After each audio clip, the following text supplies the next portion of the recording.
Hi guys, bumili tayo ng perfume sa India sa halagang 539.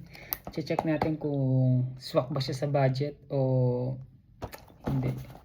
Sa halagang 539, mura na siya. Kung sa halaga ng pera natin sa Pinas, ito ay nasa 300 plus siguro. 300 plus. Tigas natin ang pambukas. Tigas. Parang ayaw magpabukas, no? Kasi wala akong nagdalang pabango. So, try tayo dito sa India. Okay, let's see. Whoop! Packaging. Packaging ay okay. Tapos nagre-reflect Yan. Okay. Try natin. Wala akong maamoy. May sipon yata ako. Try natin. Okay.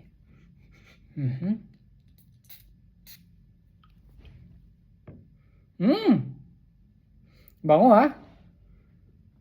Fairness Amoy. Ating. Nasinghot ko yata lahat. Naamin ko sa kanya ay para siyang citrus. Yun lang naaalala ko. Para siyang fresh. Fresh yung ano niya, yung scent. Pwede siya pang araw-araw. Pampasok. Good siya pampasok. Tapos nawawala na yung citrus niya. Hindi ko maintindihan yung amoy. Pero mabango. Mabango siya. Approve siya sa akin.